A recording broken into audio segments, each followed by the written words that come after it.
बिस्मिल्लाहिर्रहमानिर्रहीम, अस्सलाम वालेकुम। इस वक्त आप देख रहे हैं लाइव वसीला न्यूज़ और मैं हूं आपकी होस्ट मायरा अली। तो आइए देखते हैं आज की ताज़ा इलाकाई खबर। हमें अपडेट कर रहे हैं ब्यूरो चीफ मंचन आबाद लाइव वसीला न्यूज़। अदरीस साजिद वट्टू शहर में क्लोडगंज के आबाई गांव बहरामपुर में हुकूमत पंजाब की घर घर राशन तकसीम से हुकूमत की पॉलिसी गैर मुनसफाना है। कोई अहलियत का तरीकाकार वाजिया नहीं, किसी हकदार को इसका हक नहीं मिल रहा। जो जांच पड़ताल का तरीका है वो बिल्कुल गलत है। 100 से 150 कार्ड चेक किया जाता है, जिनमें से 2 से 3 लोग अहल करार पाए जाते हैं। गरीब आवाम मरियम नवाज वजीर आला पंजाब से अपील करते हैं कि राशन की तकसीम का कोई वाजिया तरीका कार बनाया जाए। जो खवातीन गरीब हैं, इनका कोई रोजगार नहीं, कोई भी जरिया मुआश नहीं, इनको राशन जरूर मिलना चाहिए। जिस तरह रिक्शे पे राशन आया इस तरह वापस चला गया है। खुदारा हकदारों को इनका हक दिया जाए और पॉलिसी तब्दील की जाए। तो आइए पूछते हैं अदरीस साजिद वट्टू से। जी अदरीस साजिद वट्टू, बताइएगा क्या सूरत हाल है।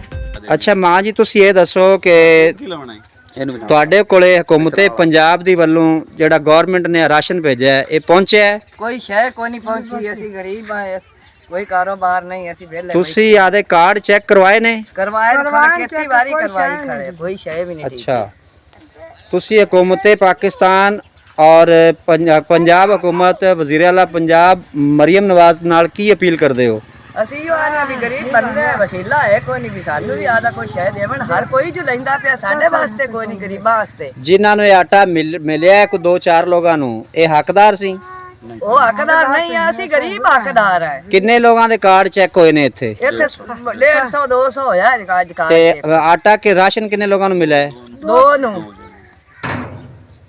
जी नाजरीन, आप देख सकते हैं कि यहाँ लोग मौजूद हैं और तकरीबन 150 लोगों के कार्ड चेक किए गए और सिर्फ 2 से 3 लोगों को जो राशन मिला है, बाकी सब नाअहल करार दिए गए हैं। हुकूमत की इस पॉलिसी की कोई समझ नहीं आ रही कि किसको वो अहल कर रहे हैं और किसको नाअहल। लिहाजा ये आवाम तक वाज़ेह होना चाहिए कि अहल कौन है और नाअहल कौन है, ताकि हकदार को उसका हक मिल सके। अब तक के लिए इतना ही। मजीद खबरों और मालूमात की अपडेट के लिए देखते रहिए लाइव वसीला न्यूज़।